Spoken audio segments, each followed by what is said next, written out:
Mi propio padre mató a mi esposo el día de nuestra boda. Ahora tú eres mi novia, como siempre debió haber sido, susurró mientras desgarraba mi vestido blanco. El hombre que debía protegerme destruyó mi vida en una sola noche. Buenos días, mis queridos. Qué gusto poder conversar con ustedes otra vez. Mi nombre es Gertrudis Olivares Montero, tengo 72 años y hoy vivo aquí en Guadalajara, en el estado de Jalisco. Un lugarcito bendecido, con un clima agradable y personas que me acogieron como si hubiera nacido aquí mismo. Cada mañana me despierto tempranito, antes incluso de que salga el sol. Preparo mi café y ya empiezo a organizar mis materiales de trabajo. Así es, con toda esta edad, aún trabajo decorando ceremonias de boda aquí en la región. Soy conocida como Doña Gertrudis de las Flores porque hago arreglos que son verdaderas obras de arte. Uso flores de temporada, listones de seda y tengo un modo especial de iluminar salones que hace que cualquier novia suspire de emoción. Comencé este trabajo hace casi 20 años, cuando decoré la boda de la hija de una vecina. Estaba en apuros porque la decoradora contratada enfermó a último momento. Yo tenía experiencia con artesanías y flores, así que me ofrecí para ayudar. Fue un éxito tan grande que pronto comenzaron a llamarme para otros eventos. Al principio era solo para amigos y familiares. Después la palabra se extendió y hoy, incluso con la edad avanzada, todavía decoro al menos 2 bodas por mes. Hay gente que se extraña cuando me ve llegando a los salones, una viejita de cabellos blancos cargando muestras de telas y catálogos de arreglos. Pero cuando termino de transformar un espacio común en algo mágico, todos entienden por qué sigo siendo tan solicitada.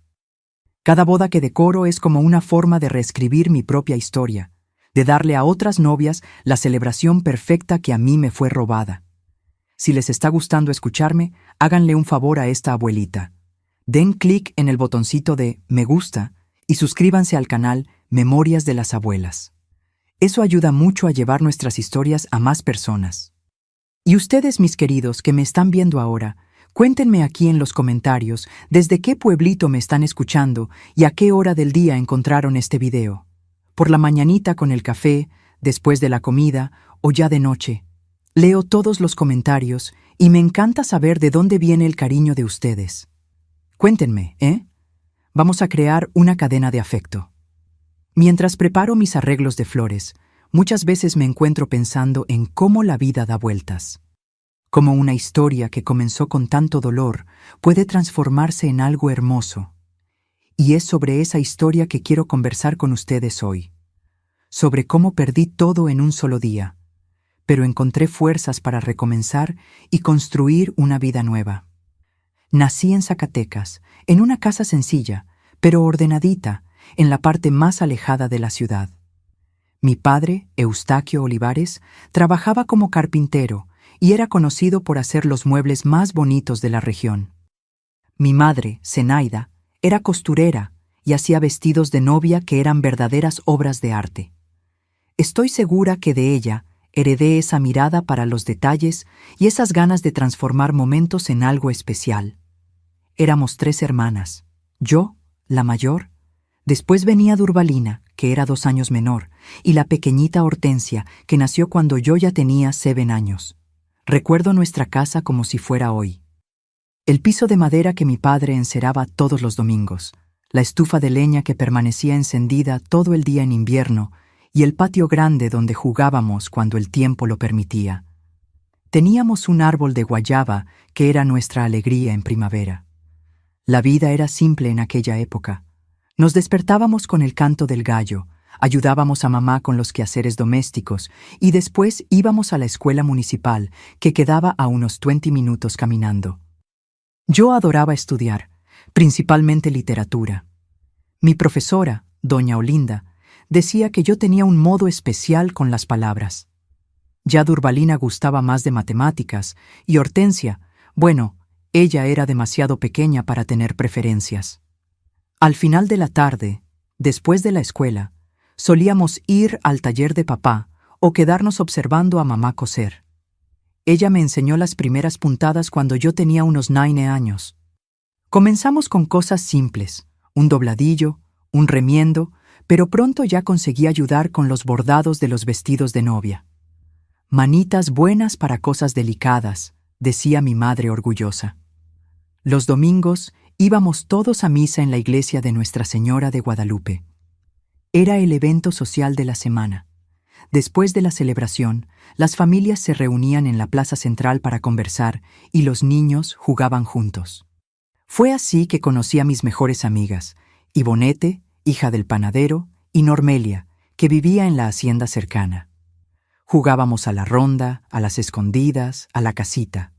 A veces, cuando llovía, nos quedábamos en el corredor de la casa de una de nosotras, inventando historias o haciendo muñecas de trapo. Pero no todo eran flores en nuestra infancia. Desde pequeña noté que mi padre tenía un modo diferente conmigo. No era como con mis hermanas. Él estaba siempre observándome, queriendo saber dónde estaba, con quién conversaba. Al principio pensé que era solo protección por ser yo la mayor. El ojo derecho del padre, decía él. Pero con el tiempo, aquella mirada se fue volviendo más pesada, más posesiva. Recuerdo una vez, yo debía tener unos 10 años, cuando el hijo del vecino, Arlindo, me dio una flor que había recogido en el camino de la escuela.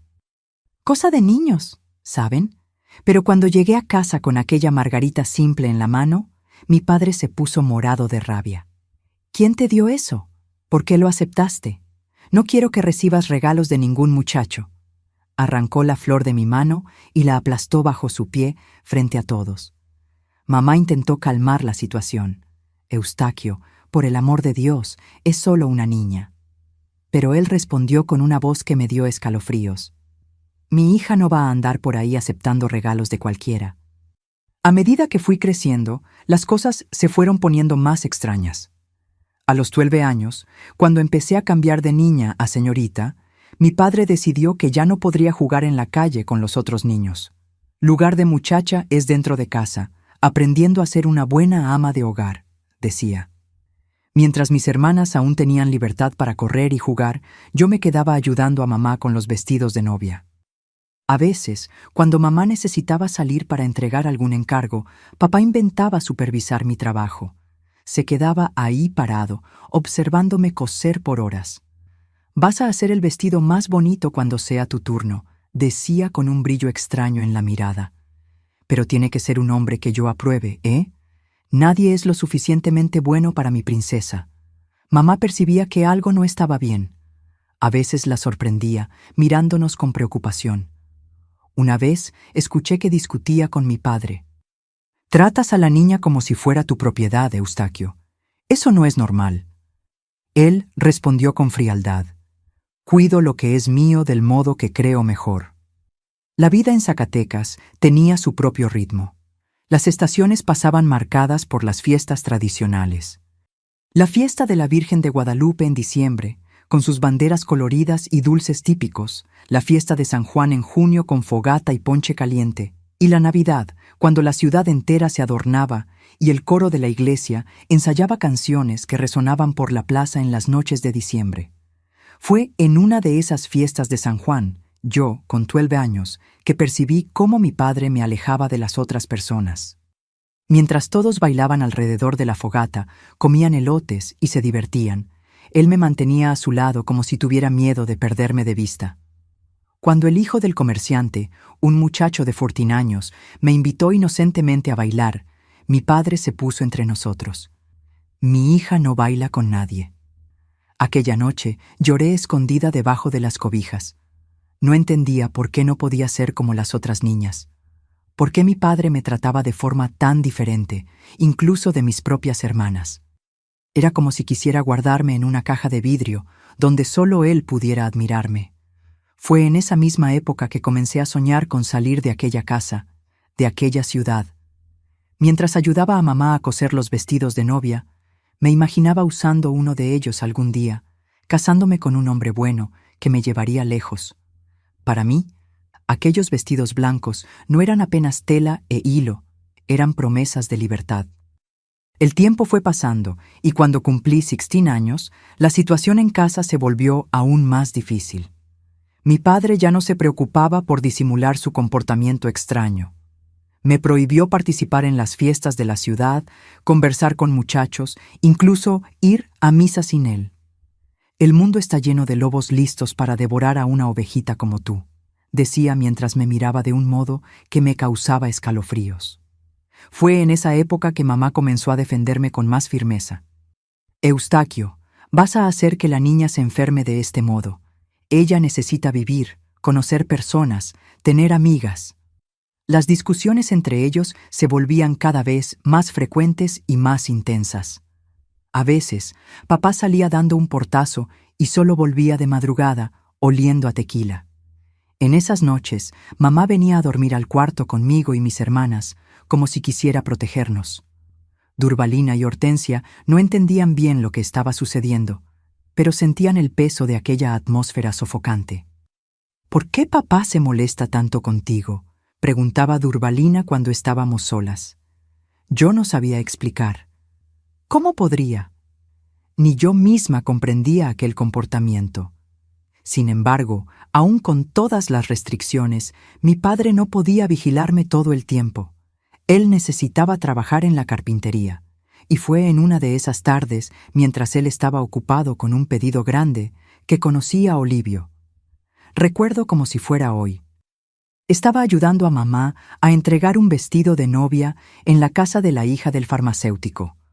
La boda sería el fin de semana y la muchacha quería hacer los últimos ajustes. Cuando llegamos allá, ella estaba con su primo que había venido de Ciudad de México para la ceremonia. Olivio Mendoza tenía 22 años, estudiaba ingeniería y tenía los ojos más gentiles que había visto en la vida. ¿La señora que hizo este vestido maravilloso?, preguntó, mirándome a mí, no a mi madre. Me puse roja como un tomate y balbuceé que solo había ayudado. Mamá sonrió orgullosa. Mi Gertrudis tiene manos de hada para los bordados. Casi todo el trabajo de pedrería de este vestido lo hizo ella. Mientras mamá ayudaba a la novia con el vestido, Olivio conversó conmigo, habló sobre sus estudios, sobre cómo Ciudad de México era diferente de Zacatecas, sobre sus planes de graduarse y abrir una oficina de ingeniería. Yo, que casi no conversaba con nadie más allá de la familia, quedé encantada con aquel muchacho que hablaba de un mundo que ni imaginaba que existiera. ¿Y tú, Gertrudis, qué te gusta hacer?, me preguntó con interés genuino. Nadie nunca me había preguntado eso antes. Le conté sobre mi trabajo con los vestidos, sobre cómo me gustaba crear arreglos de flores para decorar la casa, sobre los libros que leía a escondidas cuando papá no estaba mirando. Cuando nos despedimos, él dijo algo que quedó grabado en mi memoria. Te mereces mucho más de lo que esta ciudad pequeña puede ofrecer. Y entonces, en un gesto atrevido que me dejó sin aliento, pidió mi dirección para escribirme cartas. Mamá vio todo y, para mi sorpresa, no me reprendió. En el camino de vuelta a casa, apenas dijo: «Aquel muchacho parece ser una buena persona, Gertrudis, pero tu padre...». No necesitó completar la frase. Ambas sabíamos que mi padre jamás aprobaría a ningún muchacho que se acercara a mí. Las cartas comenzaron a llegar 2 semanas después. Olivio las enviaba a la casa de Ivonete, mi amiga de infancia, que me las entregaba cuando nos encontrábamos en el mercado o en la iglesia. Eran cartas hermosas, llenas de poesía y de sueños. Él me contaba sobre la facultad, sobre los libros que leía, sobre cómo pensaba en mí todos los días desde que nos conocimos. En una de ellas escribió: «Sé que apenas nos conocemos, Gertrudis, pero siento que eres la persona que siempre busqué. Alguien con quien puedo compartir no solo la vida, sino también los sueños. Alguien que entiende el valor de las cosas delicadas y bellas». Durante 6 meses mantuvimos esa correspondencia secreta. Yo guardaba las cartas dentro del forro de un vestido viejo al fondo del armario. Por la noche, cuando todos dormían, releía cada palabra a la luz de una vela, soñando con una vida diferente, lejos del control sofocante de mi padre. En algunas de mis respuestas, conté a Olivio sobre el comportamiento extraño de mi padre, sobre cómo me trataba de forma diferente a mis hermanas, sobre cómo se enfurecía cuando cualquier muchacho me miraba, sobre cómo me sentía sofocada en aquella casa. A veces tengo miedo de él, confesé en una de las cartas. Hay una mirada en sus ojos que no es normal de un padre para una hija. Olivio respondía con palabras de consuelo y promesas. Un día voy a sacarte de ahí, Gertrudis. Vamos a construir una vida juntos, lejos de todo esto. Un domingo de marzo, cuando yo ya tenía 17 años, Olivio apareció de sorpresa en la misa. Mi corazón casi se salió por la boca cuando lo vi sentado en las bancas de atrás de la iglesia. Papá estaba a mi lado, como siempre, su brazo posesivamente alrededor de mis hombros. Durante toda la celebración, evité mirar hacia atrás, pero podía sentir la presencia de Olivio como un faro de esperanza. Al final de la misa, cuando las personas comenzaron a saludarse, Olivio se acercó a nuestra familia. Se presentó educadamente como el primo de la novia, para quien mamá había hecho el vestido meses atrás. Dijo que estaba de paso por la ciudad y quiso agradecer personalmente por el trabajo maravilloso. Mi padre apretó su mano con tanta fuerza que vi los nudillos ponerse blancos. «Mucho gusto», dijo con una voz helada que no combinaba con las palabras. Sus ojos iban de Olivio a mí, como si buscara alguna señal de complicidad. «Usted tiene una familia muy bonita», continuó Olivio sin intimidarse, «y su hija tiene un talento especial para los bordados. El vestido que ella ayudó a hacer fue el más comentado en la boda de mi prima». Vi el rostro de mi padre transformarse. Una vena pulsaba en su frente y la sonrisa forzada no escondía la furia en sus ojos. «Mi hija no necesita elogios de extraños», dijo entre dientes. «Vamos, Gertrudis, tu madre preparó la comida». Y me jaló del brazo con tanta fuerza que dejó marcas moradas en mi piel. Aquella tarde, el infierno se instaló en nuestra casa. Tan pronto como cerró la puerta, mi padre explotó. «¿Quién es ese sujeto? ¿Cómo sabe tanto sobre ti? ¿Ustedes se están encontrando a escondidas?» Las preguntas salían como balas de un arma, una tras otra, sin darme tiempo de responder. «Es solo el primo de la novia, papá», intenté explicar, mi voz temblando. «Lo vi apenas una vez cuando fui con mamá a entregar el vestido». «¡Mentira!», gritó, golpeando la mesa con el puño con tanta fuerza que los platos saltaron. Vi cómo él te miraba y cómo evitabas mirarlo. «Hay algo pasando, y me lo vas a contar ahora». Mamá intentó intervenir. «Eustaquio, por el amor de Dios, estás asustando a la niña. Fue solo un muchacho educado elogiando su trabajo». Pero él ya estaba fuera de sí. Subió las escaleras en dirección a mi cuarto, con mamá y yo corriendo detrás. Comenzó a revolver todo. Cajones, armario, colchón. Fue cuando encontró las cartas cuidadosamente escondidas en el forro del vestido viejo. Lo que sucedió después aún me da pesadillas. Leyó algunas líneas de la primera carta y su rostro quedó desfigurado por la rabia. Rompió todas las cartas en pedazos pequeños, arrojándolos al aire como una lluvia de papel. Entonces se volvió hacia mí con una mirada que nunca olvidaré. «Eres mi hija», dijo con una voz baja y peligrosa. «Ningún hombre va a alejarte de mí. Ninguno». En aquel momento vi algo en sus ojos que me heló hasta el alma. No era solo rabia, era posesión, obsesión, un sentimiento enfermizo que un padre no debería tener por una hija. «Eustaquio, basta». Mi madre se puso entre nosotros por primera vez, enfrentándolo directamente. «Estás enfermo, esto no es normal. Si continúas así, voy a llevar a las niñas a la casa de mi hermana en Monterrey». Fue la primera vez que vi a mi padre golpear a mi madre. Una bofetada tan fuerte que la arrojó contra la pared. Mis hermanas, asustadas con los gritos, observaban todo desde la puerta del cuarto, llorando silenciosamente. «Nadie sale de esta casa sin mi permiso», gruñó. «Y tú, Gertrudis, tienes prohibido salir de este cuarto hasta que yo decida qué hacer contigo». Quedé prácticamente en cárcel privada por 2 semanas. Solo podía salir para ir al baño, siempre vigilada. Las comidas eran traídas al cuarto y mi padre tenía la llave que cerraba la puerta por fuera. Mamá conseguía a veces quedarse algunos minutos conmigo, siempre con miedo, siempre susurrando para que él no oyera. «Vamos a encontrar un modo de salir de aquí», prometía, acariciando mis cabellos. «Esto no puede continuar así». Fue durante ese periodo que escuché a mis padres discutiendo en medio de la noche. Mamá amenazaba con denunciarlo a las autoridades, irse con las hijas, buscar ayuda en la iglesia. Mi padre respondía siempre de la misma forma: intenta algo y te vas a arrepentir por el resto de tu vida. En la tercera semana, cuando ya estaba perdiendo las esperanzas, recibí un mensaje de Olivio a través de Durvalina. Mi hermana se había encontrado con él secretamente después de la escuela a pedido de Ivonete. La nota decía apenas: no te rindas, voy a sacarte de ahí, confía en mí.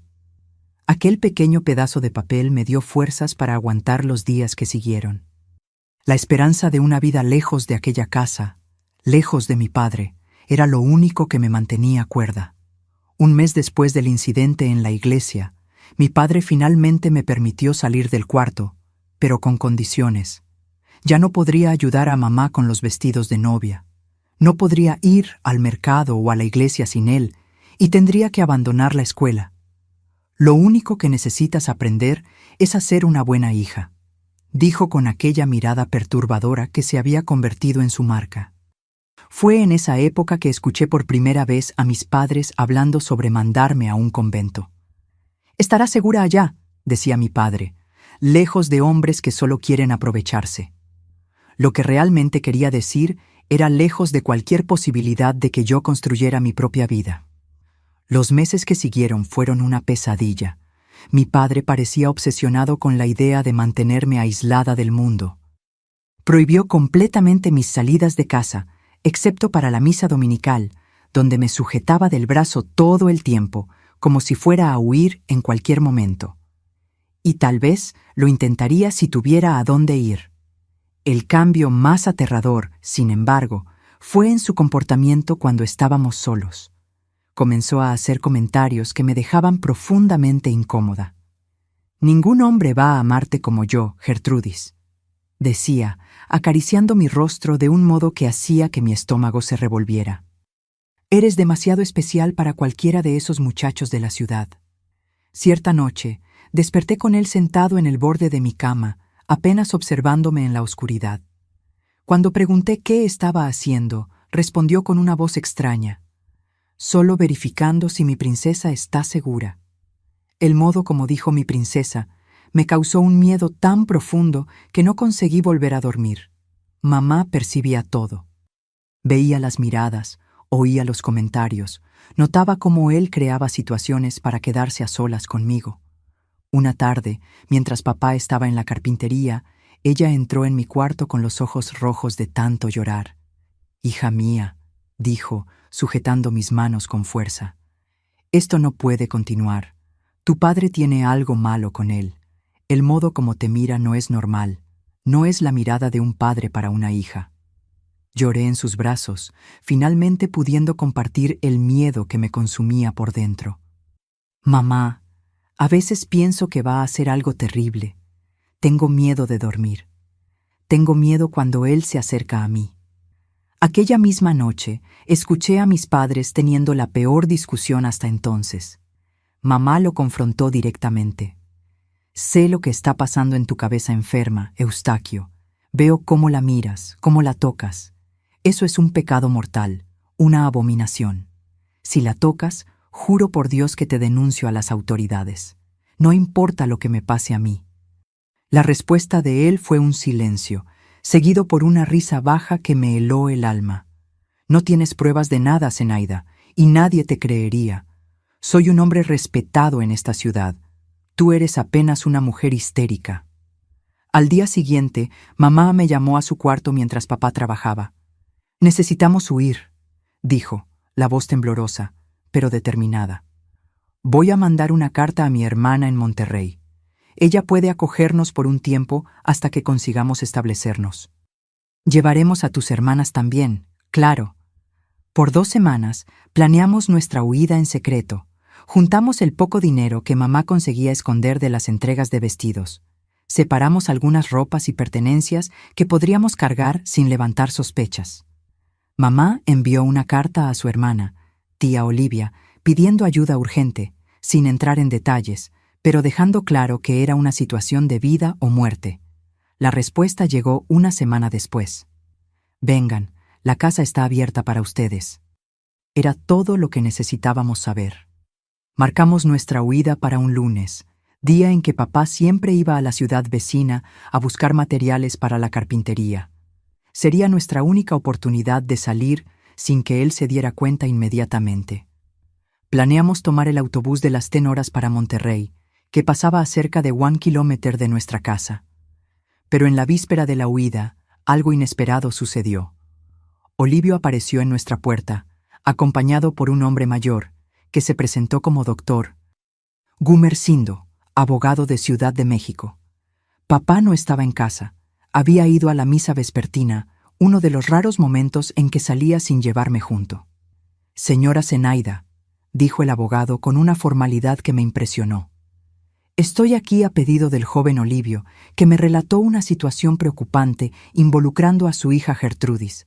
Él me mostró algunas cartas donde la señorita describe el comportamiento inapropiado de su padre. Mamá se puso pálida. Olivio rápidamente explicó. Guardé copias de las cartas que Gertrudis me envió, describiendo el comportamiento de su padre. Se las mostré al doctor Gumersindo, que es amigo de mi familia. Él cree que tenemos base para una intervención legal. ¿Intervención legal?, repitió mamá incrédula.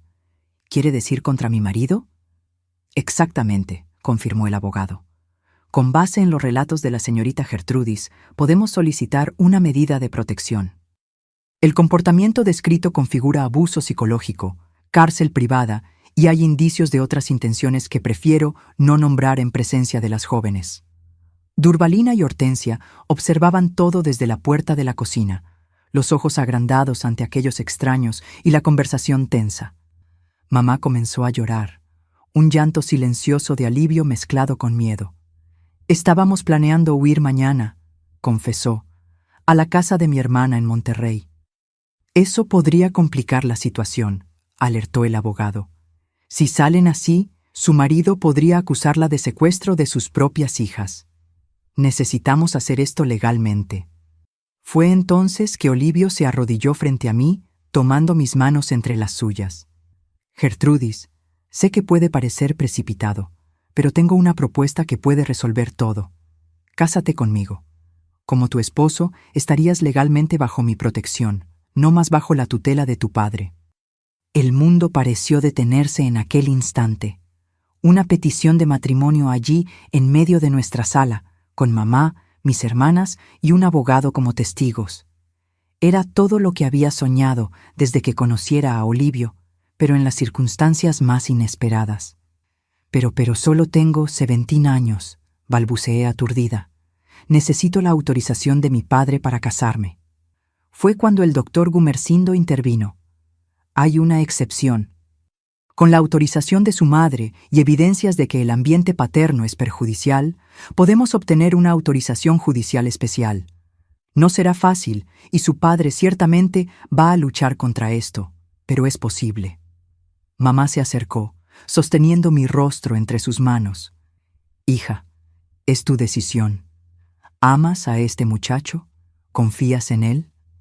Miré a Olivio, a sus ojos sinceros que me miraban con una mezcla de amor y preocupación.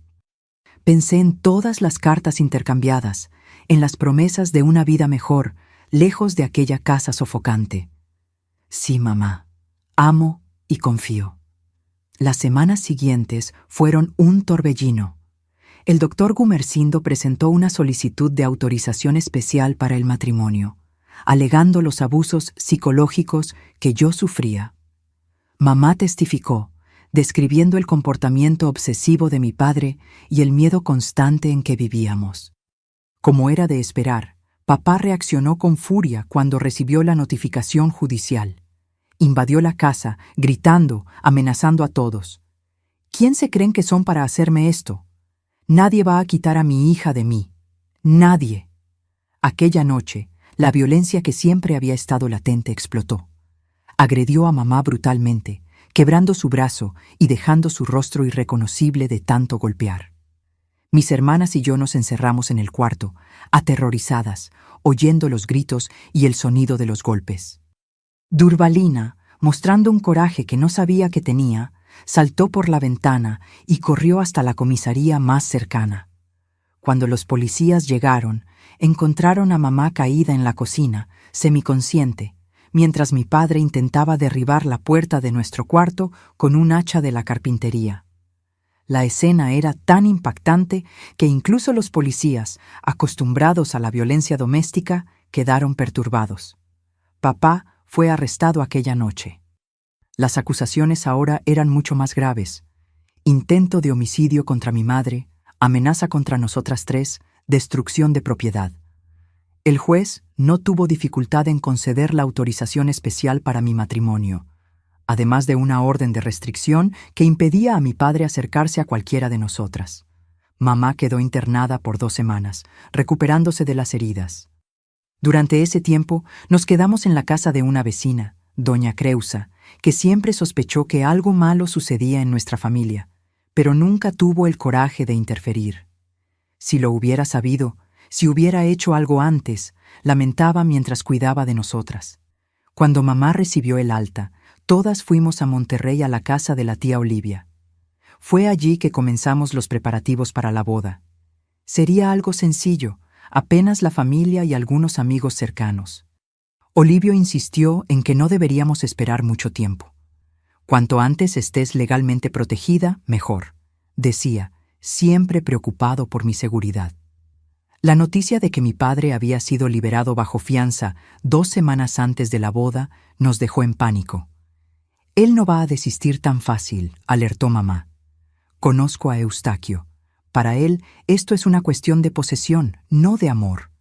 Reforzamos las medidas de seguridad.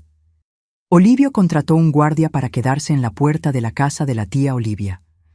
Evitábamos salir solas. La dirección de la ceremonia fue mantenida en secreto, revelada apenas a los invitados más cercanos. Sin embargo, aun con todas esas precauciones, yo sentía un miedo constante, una ansiedad que me acompañaba día y noche. En mis pesadillas, veía a mi padre surgiendo en medio de la ceremonia, arrastrándome lejos de Olivio. Despertaba gritando, bañada en sudor frío.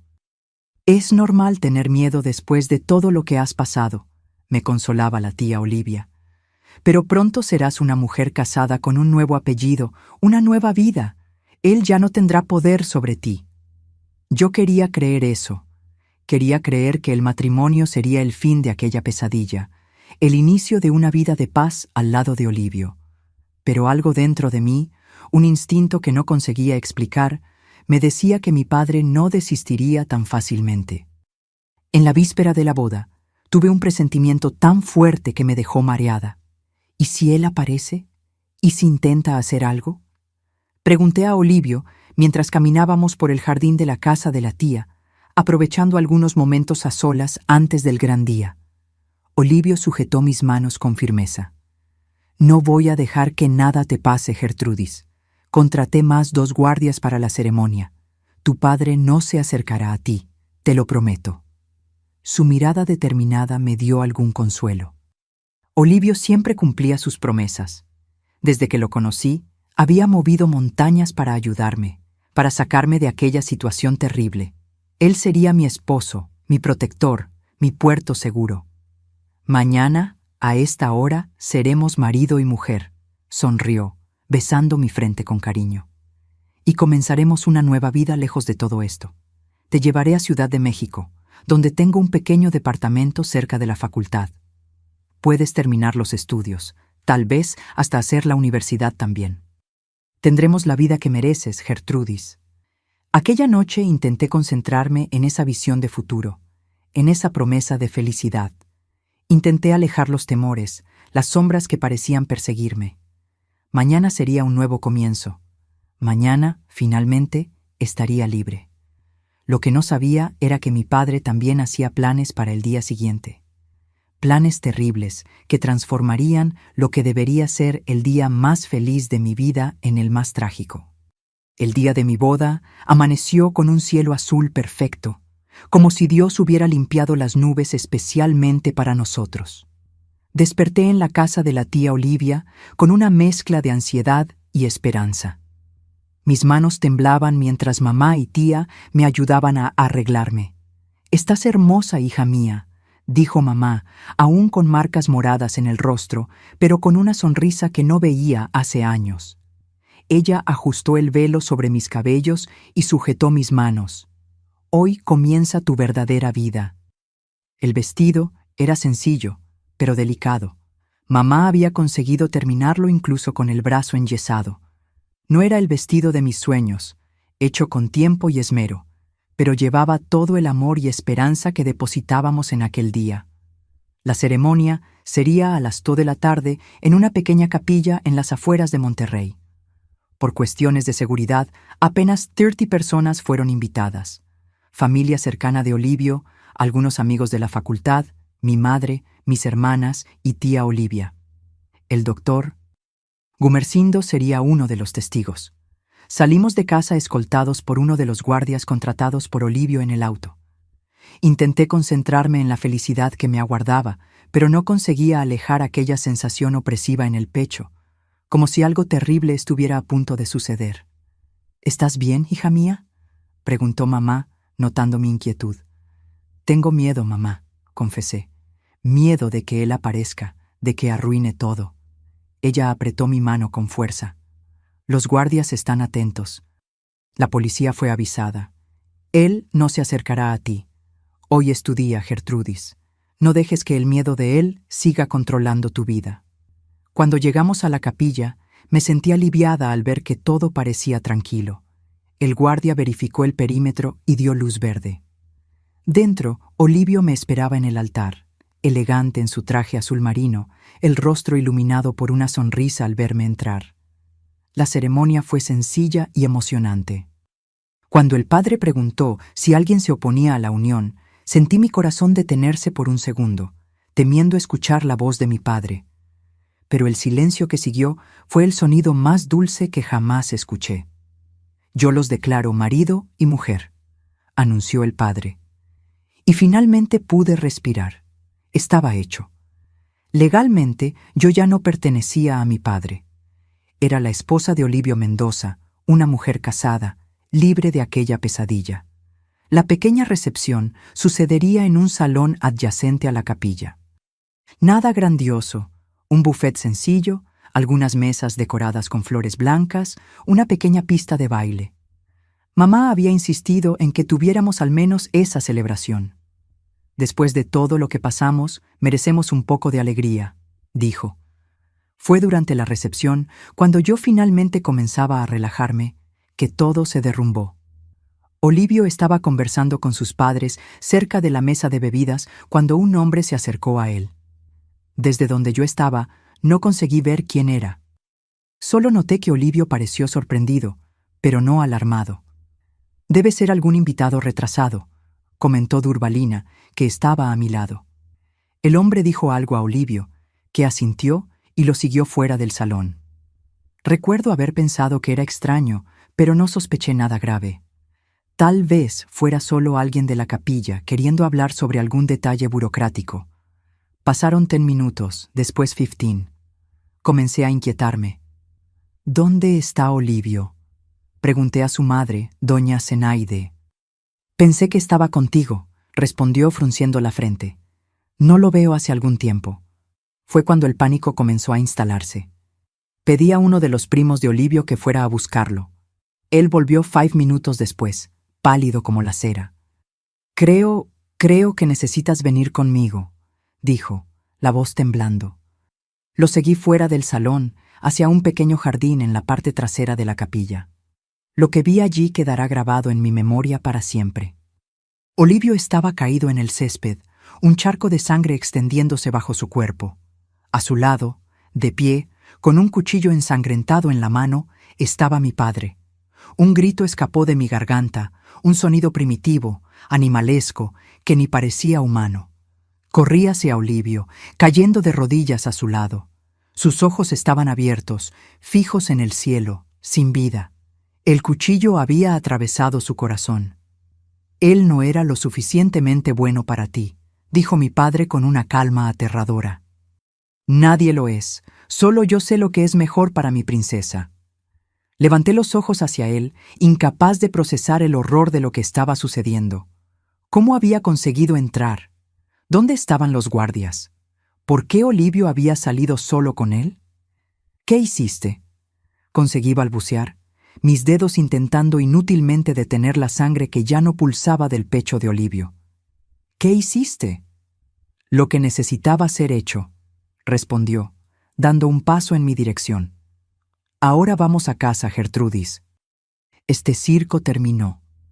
El primo de Olivio, que me había traído hasta allí, salió corriendo a buscar ayuda. Quedé sola con mi padre y el cuerpo de mi marido, paralizada por el terror. No voy a ningún lugar contigo, conseguí decir, la voz entrecortada por el llanto y la rabia. Eres un monstruo. ¿Un monstruo? Algo cambió en su mirada. El barniz de calma se quebró, revelando la locura detrás. Eres mía, rugió, agarrando mi brazo con fuerza. Siempre lo fuiste y siempre lo serás. Intenté soltarme, pero él era mucho más fuerte. Comenzó a arrastrarme lejos del cuerpo de Olivio, en dirección a un portón lateral que daba a la calle. Yo gritaba, me debatía, clavaba las uñas en su brazo, pero nada lo detenía. Vamos a hacer nuestra propia boda, susurró en mi oído mientras me jalaba. Una boda de verdad, no esta farsa. Fue cuando entendí completamente el horror de la situación, las insinuaciones, las miradas, los celos enfermizos. Todo apuntaba hacia algo que mi mente se negaba a procesar. Mi propio padre me veía no como hija, sino como... No consigo ni decir la palabra. Es demasiado repulsivo. Cuando llegamos a un pequeño depósito en la parte de atrás de la capilla, me empujó dentro y cerró la puerta con llave. El espacio era estrecho, oscuro, lleno de materiales de limpieza y sillas apiladas.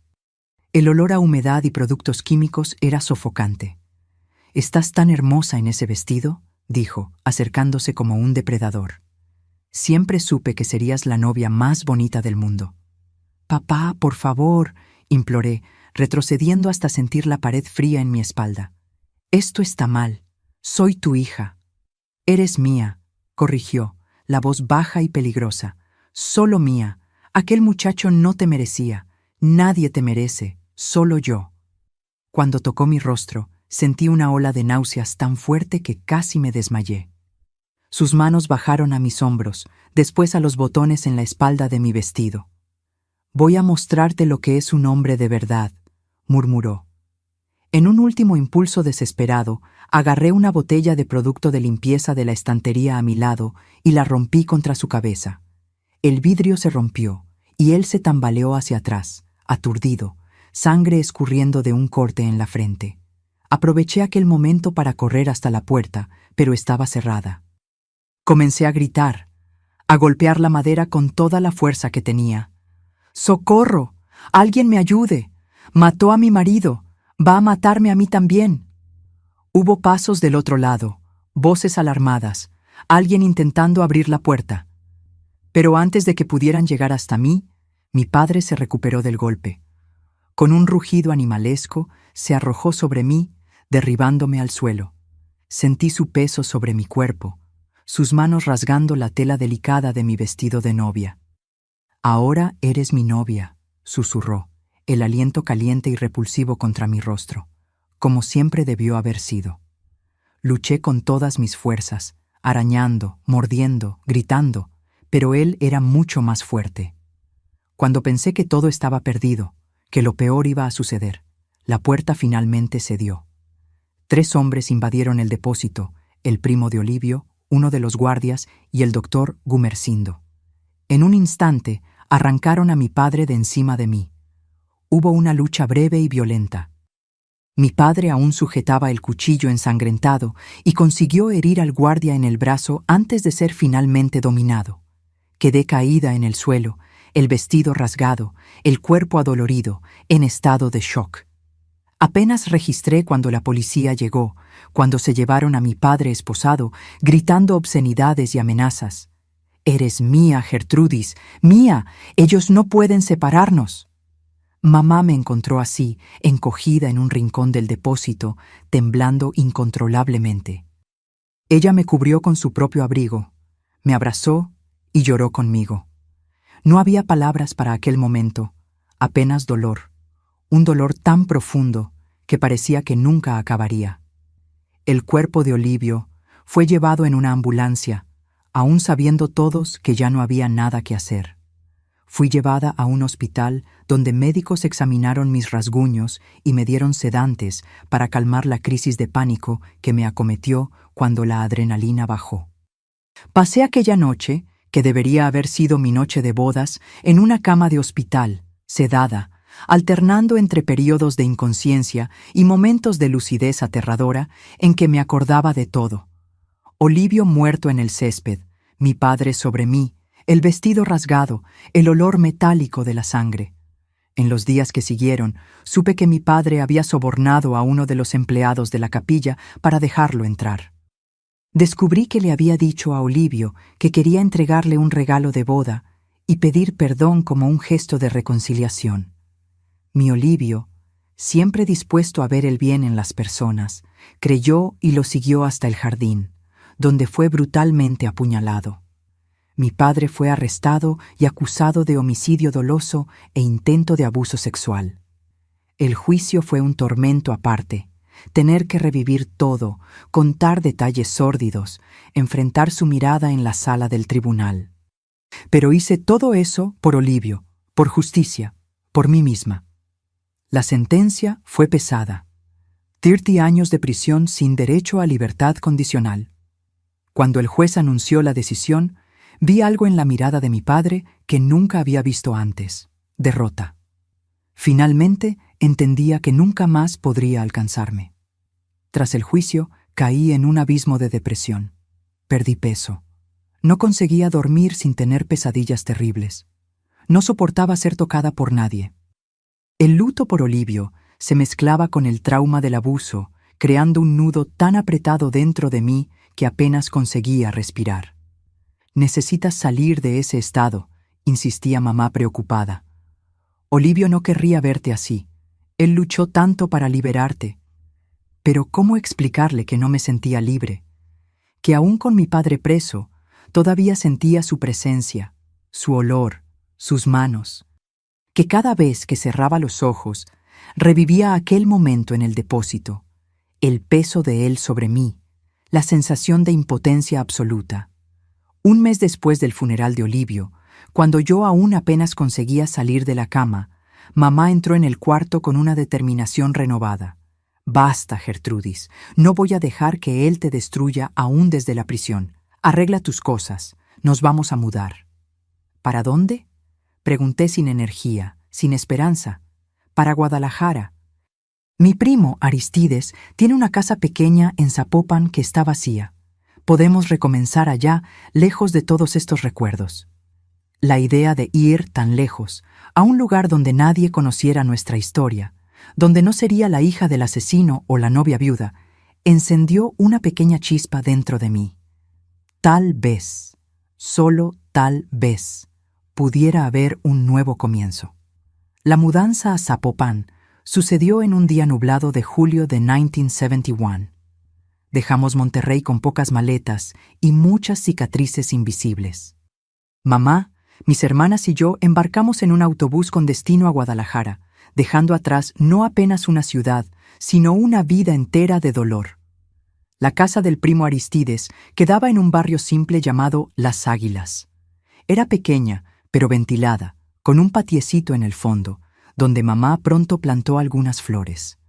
Teníamos poco dinero, apenas lo que mamá había conseguido ahorrar de los trabajos de costura y una pequeña ayuda que tía Olivia nos envió para recomenzar. En los primeros meses, apenas salía de casa. El trauma de lo que había sucedido el día de mi boda aún estaba muy vivo, como una herida abierta que sangraba al menor toque. Tenía pesadillas casi todas las noches. Despertaba gritando, llamando a Olivio o implorando a mi padre que parara. Mamá dormía en el mismo cuarto que yo, siempre lista para calmarme cuando eso sucedía. «Va a pasar, hija mía», decía, acariciando mis cabellos mientras yo lloraba. «Con el tiempo va a doler menos». Pero yo no lo creía. ¿Cómo podría dejar de doler? ¿Cómo podría seguir adelante después de todo lo que había sucedido? Fue Durvalina quien me trajo el primer rayo de luz. Mi hermana, siempre práctica, consiguió un empleo en una tienda de telas en el centro de Guadalajara y 3 meses después de nuestra llegada volvió a casa con una propuesta. La tienda va a comenzar a ofrecer servicios de costura y bordado, explicó, sentándose a mi lado en la cama donde yo pasaba la mayor parte de mis días. Le dije a doña Quiteria que mi hermana es la mejor bordadora que jamás conocí. Ella quiere conocerte. Negué con la cabeza, rechazando la idea. No estoy lista, Durva. No puedo. Gertrudis, me interrumpió, sujetando mis manos con firmeza. No puedes dejar que él venza. Cada día que pasas en esa cama es una victoria más para él. Las palabras de ella me golpearon como una bofetada. Tenía razón. Aún preso, mi padre seguía controlando mi vida a través del miedo, del trauma. Me estaba dejando apresar de nuevo, esta vez en las rejas invisibles del horror que él había plantado en mí. Al día siguiente, con las piernas temblando y el corazón acelerado, acompañé a Durvalina hasta la tienda de telas. Doña Quiteria era una señora de unos 50 años, con una sonrisa cálida y ojos perspicaces. Ella me examinó de arriba a abajo y entonces pidió que mostrara lo que sabía hacer. Con manos temblorosas, tomé la aguja y el bastidor que ella me ofreció. Al principio, pensé que no conseguiría. Los dedos parecían no obedecerme. Pero entonces, a medida que el bordado tomaba forma, algo extraño sucedió. El movimiento repetitivo de la aguja, la concentración necesaria para crear el dibujo, todo eso parecía calmar mi mente atormentada. Por algunos minutos conseguí olvidar. «Tienes talento, muchacha», dijo doña Quiteria, examinando mi trabajo. «¿Cuándo puedes comenzar?» Así, a los 18 años, conseguí mi primer empleo. Al principio, trabajaba apenas medio tiempo, haciendo pequeños arreglos y bordados simples. Con el tiempo, a medida que ganaba confianza, comencé a ayudar con los vestidos más elaborados, incluyendo vestidos de novia. La primera vez que me pidieron trabajar en un vestido de novia, tuve un ataque de pánico tan fuerte que tuvieron que llevarme a casa. La tela blanca, las perlas, todo me recordaba aquel día terrible. Pero doña Quiteria, que poco a poco se había convertido en una especie de mentora para mí, no desistió. «Enfrenta tus miedos, Gertrudis», me aconsejó después de saber, a través de Durvalina, un poco de mi historia. «Transforma ese dolor en algo bonito. Cada vestido de novia que ayudes a crear será una forma de darle a otra mujer la felicidad que te robaron». Poco a poco, con mucha paciencia y algunas recaídas, conseguí superar el pánico inicial. Comencé a ver los vestidos no como recuerdos de mi trauma, sino como símbolos de esperanza, una oportunidad de crear felicidad para otras mujeres, aunque la mía hubiera sido destruida. Fue en la tienda de doña Quiteria, casi un año después de nuestra llegada a Zapopan, que conocí a Juvenal. Él había venido a encargar un traje para la boda de su hermano. Era un hombre tranquilo, de pocas palabras, con manos callosas de quien trabajaba duro y ojos gentiles que parecían sonreír, aun cuando sus labios estaban serios. «La señorita es muy habilidosa», comentó, observándome tomar sus medidas. Nunca vi a nadie manejar la cinta métrica con tanta precisión. No era un elogio extraordinario, pero la simplicidad y la sinceridad con que fue dicho me tocaron. Juvenal Montero era completamente diferente de Olivio. No tenía la misma educación formal, ni la misma elocuencia. Era un hombre sencillo, carpintero de profesión, algunos años mayor que yo. Pero había algo en él que transmitía seguridad, solidez. Volvió varias veces para pruebas del traje, y en cada visita conversábamos un poco más. Nunca preguntó sobre mi pasado. Nunca forzó confidencias, apenas hablaba sobre su trabajo, sobre el clima, sobre pequeñas cosas cotidianas. Y de alguna forma aquella simplicidad era exactamente lo que necesitaba. En la entrega final del traje, me invitó a tomar un café. «Apenas un café», garantizó, como si entendiera mis recelos, «en la cafetería de la esquina, donde todo el mundo puede vernos». Acepté más por impulso que por reflexión. Fue el primer paso fuera de la prisión invisible en que vivía desde la tragedia. Un café se transformó en otro, después en un paseo por la plaza, después en una invitación para comer con su familia un domingo. La madre de Juvenal, doña Diva, era una señora acogedora que me trató como si ya me conociera desde hace años. El padre de él, don Teodoro, era un hombre reservado, pero gentil, que me recordaba un poco a mi abuelo materno. Tenían una casa modesta, pero impecable, en Chapalita, otro barrio de Guadalajara. Durante 6 meses, nuestra relación permaneció en ese terreno seguro. Encuentros en lugares públicos, conversaciones leves, conociendo poco a poco las familias uno del otro. Juvenal nunca intentó besarme, nunca hizo ningún movimiento que pudiera asustarme.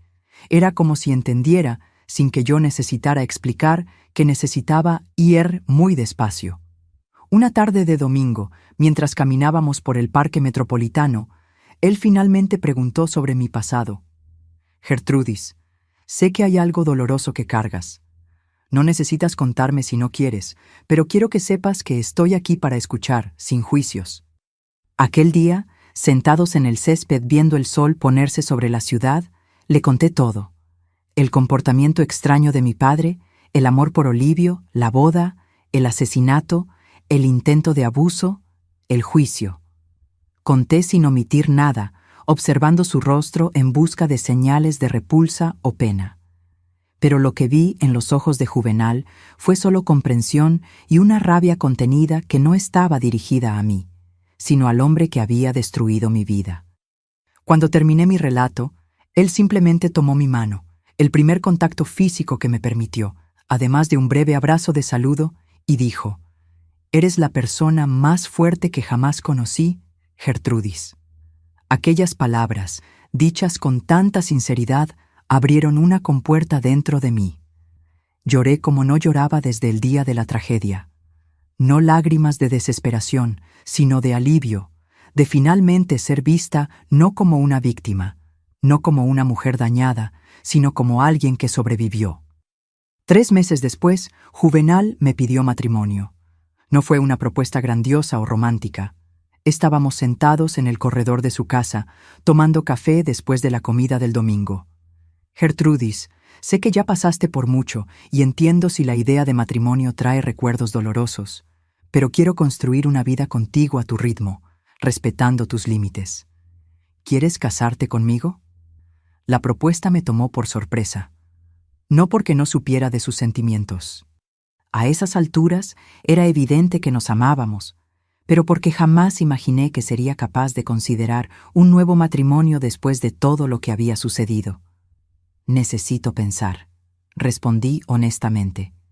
No eres tú, Juvenal. Es que la última vez que usé un vestido de novia... Él asintió, comprendiendo. No necesitamos hacer una ceremonia tradicional. Podemos apenas firmar los papeles en el registro civil con nuestras familias como testigos, sin vestido, sin fiesta, sin nada que traiga recuerdos malos. La consideración de él me tocó profundamente. Conversé con mamá sobre la propuesta aquella misma noche. Ella sonrió, tomando mis manos. Hija, Juvenal es un hombre bueno, diferente de Olivio, sí, pero igualmente bueno, y tú mereces esta segunda oportunidad. Pero ¿y si sucede de nuevo? ¿Y si mi padre consigue salir de la prisión de alguna forma? ¿Y si viene tras de mí otra vez? Tu padre va a quedarse preso por décadas, garantizó mamá. Y aún si intentara algo, ya no estamos solas y desamparadas como antes. Tenemos amigos aquí, personas que se preocupan por nosotras. Juvenal, la familia de él. No podemos vivir con miedo para siempre, Gertrudis. Una semana después, di mi respuesta a Juvenal. Sí, quiero casarme contigo, pero realmente prefiero algo sencillo, sin ceremonia. Como lo prometido, nuestro matrimonio fue apenas una formalidad en el registro civil de Guadalajara, en marzo de 1973. Yo tenía 20 años, Juvenal 27. Nuestras familias estaban presentes, mi madre, mis hermanas, los padres de él, algunos amigos cercanos. Usé un vestido azul claro que había hecho especialmente para la ocasión, no blanco No un vestido de novia, apenas un vestido bonito para un día importante. Tras la firma de los papeles, tuvimos una comida en la casa de los padres de Juvenal. Fue sencilla, relajada, feliz de una manera que no creía que sería posible nuevamente. Al final del día, fuimos a la pequeña casa que Juvenal había comprado en el barrio de Tlaquepaque, nuestro primer hogar juntos. En la primera noche como marido y mujer, Juvenal fue de una delicadeza que jamás olvidaré. «Vamos con calma», dijo, sentándose a mi lado en el borde de la cama. «No necesitamos hacer nada para lo que no estés lista. Podemos apenas dormir juntos hoy, si prefieres». Aquella consideración, aquel respeto por mi trauma, hizo que me sintiera segura como no me sentía hace años. Aquella noche, por primera vez, conseguí entregarme a un hombre sin miedo, sin flashbacks, sin el fantasma de mi padre flotando sobre mí. Nuestro primer año de casados fue de adaptación y sanación.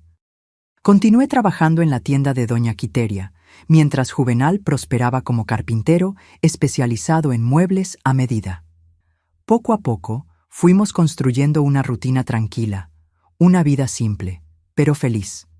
En 1974, recibí la noticia de que mamá y mis hermanas se estaban mudando al interior de Michoacán. Durbalina había conocido a un muchacho de Morelia y decidió casarse. Mamá y Hortensia irían con ella. La noticia me entristeció. A pesar de ya tener mi propia familia con Juvenal, la idea de quedar más distante de ellas me causaba aprensión. «¿Estás segura ahora, hija?», garantizó mamá antes de partir. «Tienes un buen marido, una vida estable, ya no necesitas de mí para protegerte». Ella tenía razón. Claro, yo estaba segura con Juvenal. Pero aún así, cuando el autobús partió llevando a mi madre y mis hermanas, sentí como si un capítulo importante de mi vida se estuviera cerrando. Pocos meses después, descubrí que estaba embarazada. La noticia trajo una mezcla de alegría y miedo. Alegría por crear una familia con Juvenal, miedo de no ser capaz de ser una buena madre después de todo lo que pasé.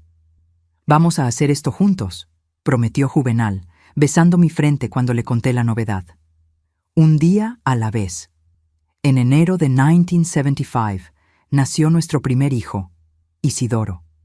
Sostener aquel bebé en los brazos fue una de las experiencias más transformadoras de mi vida. Mirando su carita inocente, prometí a mí misma que haría todo para protegerlo, para que nunca conociera el tipo de dolor que yo había conocido.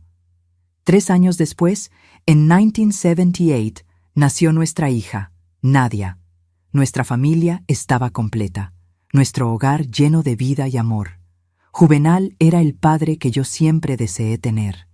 Amoroso, protector, sin ser posesivo, presente, sin ser controlador. A medida que los niños crecían, comencé a involucrarme más con trabajos de decoración.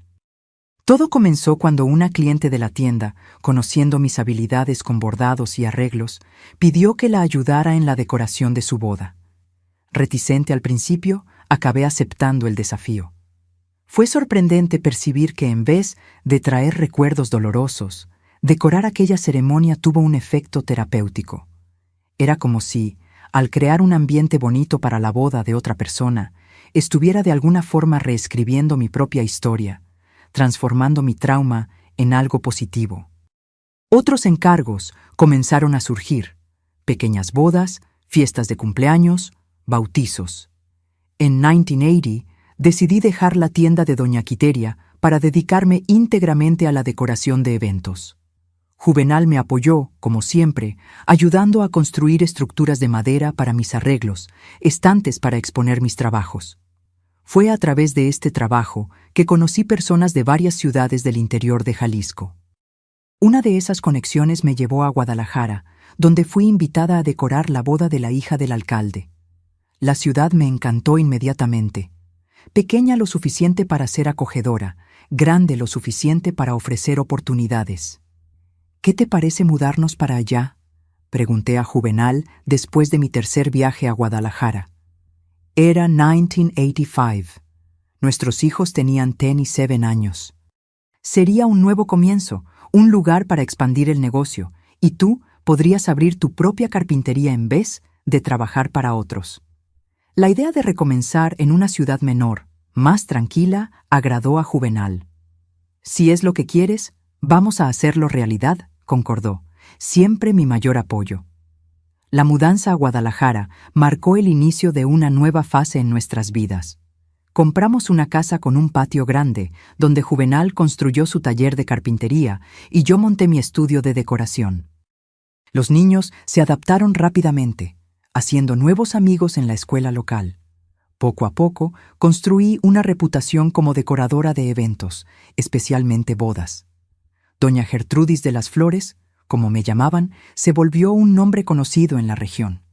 Había algo profundamente reparador en transformar salones comunes en espacios mágicos, donde otras novias podían vivir el sueño que me fue robado. Mientras tanto, lejos de allí, mi padre cumplía su pena en la penitenciaría. Recibí la noticia de su muerte en 1992, víctima de un infarto en la prisión.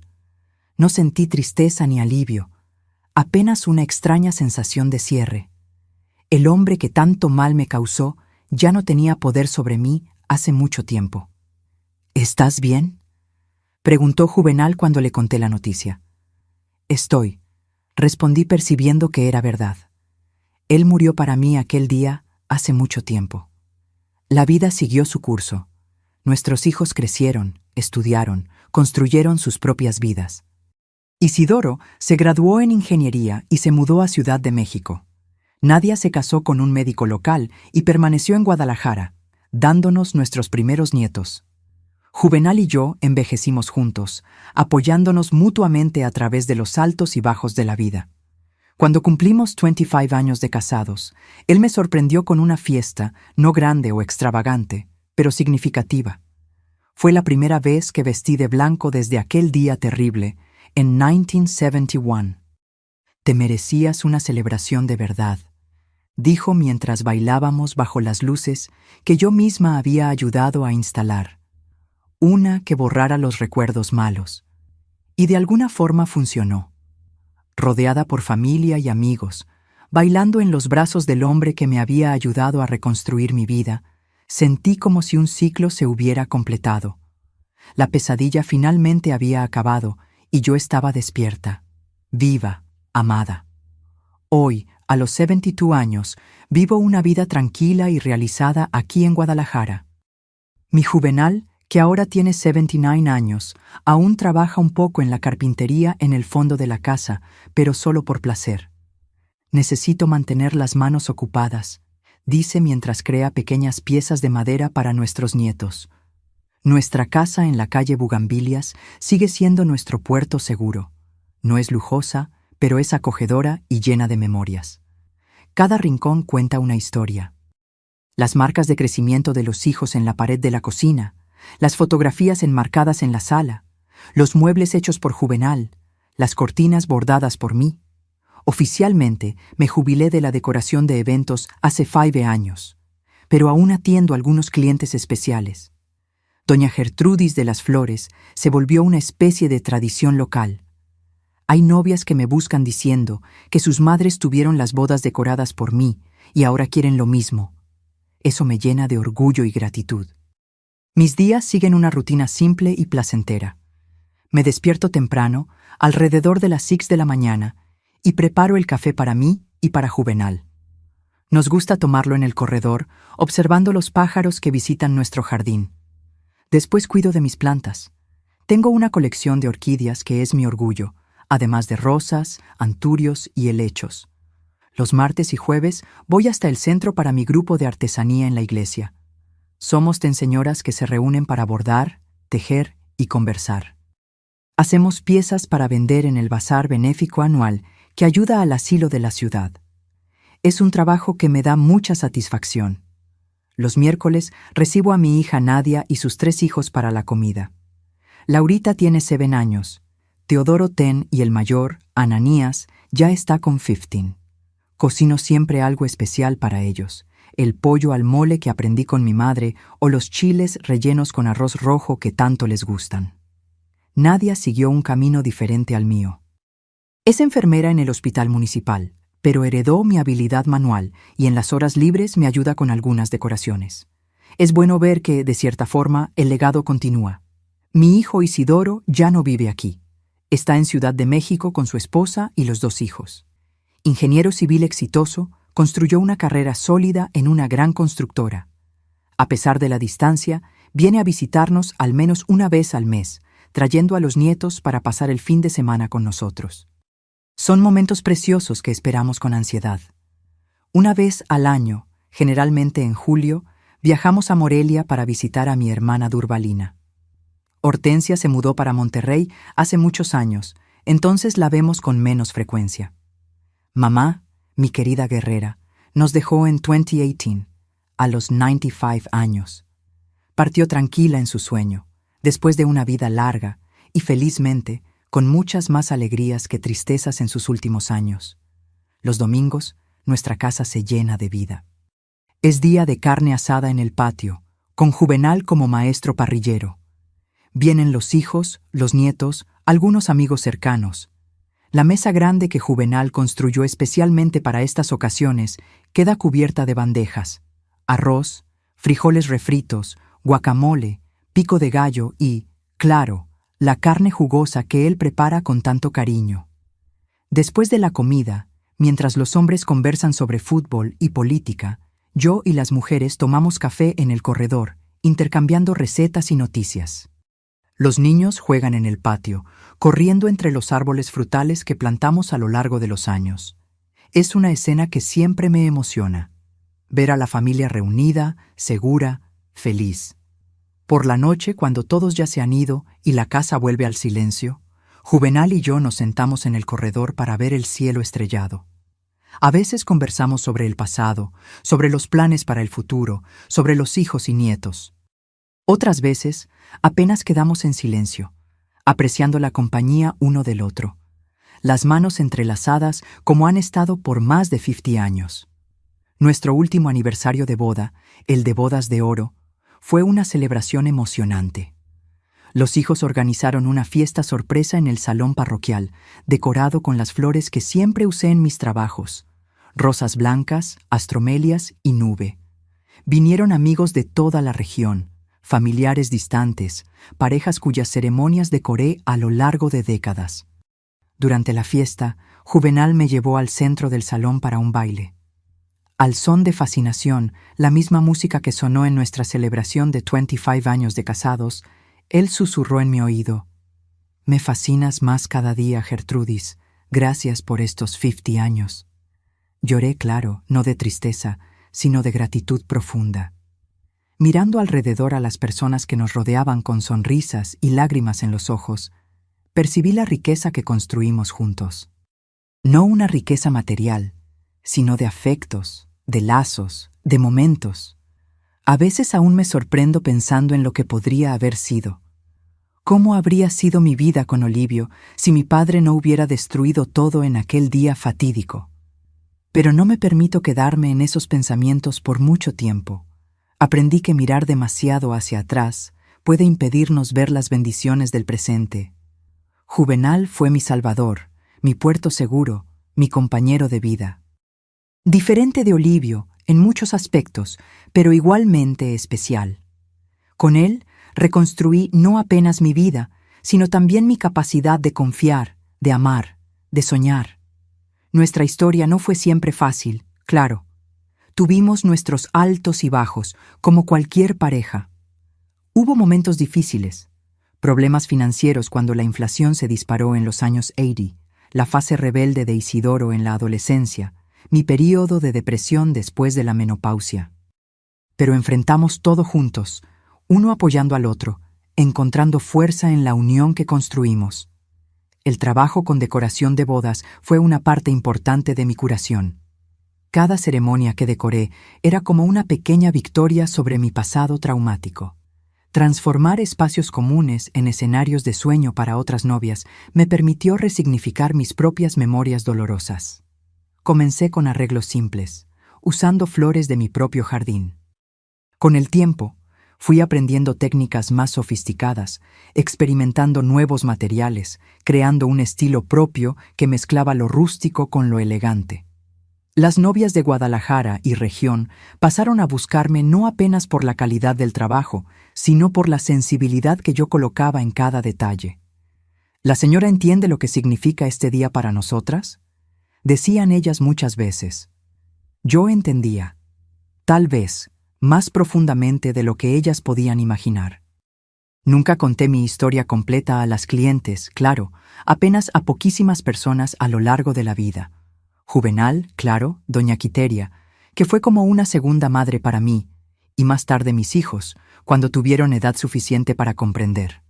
No por vergüenza, sino porque preferí construir una narrativa de superación, no de victimización. Hoy, cuando miro hacia atrás, veo una jornada de resiliencia. Del horror de aquel día, en 1971, hasta esta tarde tranquila en mi corredor en Guadalajara, recorrí un largo camino de curación. No fue fácil, no fue rápido, pero fue posible. Las pesadillas que me atormentaban casi todas las noches fueron quedando más raras con el pasar de los años.